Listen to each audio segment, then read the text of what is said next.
Commission का फैसला मुअत्तल कर दिया है। पेशावर हाई कोर्ट ने इलेक्शन कमीशन का फैसला मुअत्तल कर दिया है। अपडेट करें आपको, पेशावर हाई कोर्ट ने इलेक्शन कमीशन का फैसला मुअत्तल किया है। मजीद क्या तफसीलात है उस्मान अली से जानते, बताइए उस्मान। जी बिल्कुल, आज पेशावर हाई कोर्ट में जो पीटीआई की दरखास्त थी उस पर पेशावर हाई कोर्ट में समाअत हुई है। जस्टिस कामरान मियां खीन ने जो है इस केस की समाअत की है। सिंगल बेंच था उनका और अब इलेक्शन कमीशन का जो आर्डर था 22 दिसंबर को, जिसने जो पाकिस्तान तहरीक इंसाफ की इंट्रा पार्टी को जो कलम करार किया था, अदालत ने इलेक्शन कमीशन के उस आर्डर को मुअत्तल कर दिया है। तकरीबन 2 से 3 घंटे जो है इस केस पर समाअत हुई है और अदालत ने जो है जो दरखास्तदार वकालत थे और जो फरीकैन थे उनको भी सुना और उसके बाद जो है अदालत ने अब जो है ये फैसला जारी किया है कि उस आर्डर को जो है अदालत ने अब मुअत्तल कर दिया है और अदालत ने जो फरीकैन है उसको भी नोटिस जारी कर दिया है और अदालत ने अब करार दिया है कि जो फर्स्ट अवेलेबल डीपी होगी, क्योंकि इस वक्त जो है पेशावर हाई कोर्ट में सर्किट की जो छुट्टियां है तो इस वजह से सिंगल बेंच होते हैं, तो अदालत ने जो है तमाम फरीकैन को नोटिस जारी करते हुए अब इस केस को जो फर्स्ट अवेलेबल डीपी होगी जब भी होगी तो उसमें जो है इस केस को समाअत के लिए मुकर्रर करने का हुक्म भी दे दिया है। जस्टिस कामरान मियां खीन ने जो है रिमार्क किए कि एक ही पार्टी है जिसको जो है इलेक्शन कमीशन ने जो है वो नोटिस जारी किया है इंट्रा पार्टी इलेक्शन पर। उस पार्टी ने जो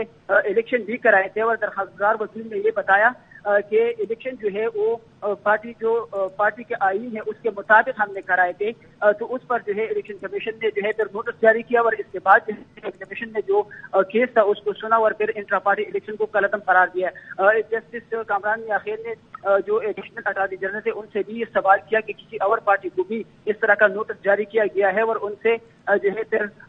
जो इंट्रा पार्टी इलेक्शन है उसके हवाले से पूछा गया है, तो उन्होंने अदालत को बताया कि जो अवामी नेशनल पार्टी है उनका केस भी इस वक्त इलेक्शन कमीशन जो है वहाँ पर ज़ेर समाअत है। अदालत ने उनसे ये भी इस्तिफसार किया कि इलेक्शन जो है जो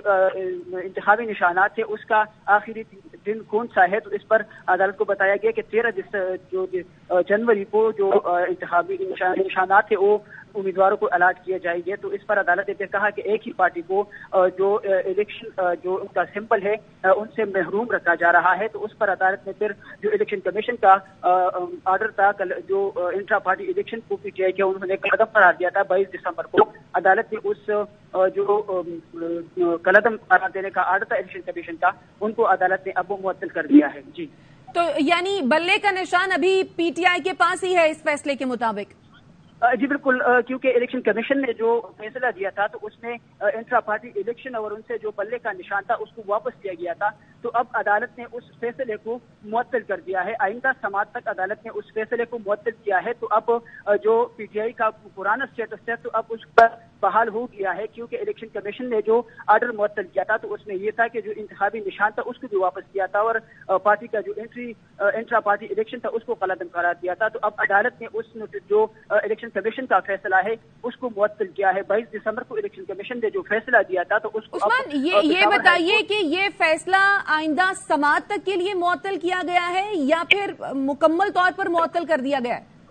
क्योंकि जब अदालत ने इस तरह की समाअत होती है तो फिर अदालत आइंदा समाअत तक जो है उसको नोटिस जारी करते हैं जो फरीकैन होते हैं, तो अब अदालत ने आइंदा समाअत तक जो है फिर इस फैसले को मुअत्तल किया है। लेकिन जस्टिस कामरान मियां खीन ने जो है ये भी उसमें रिमार्क किए है और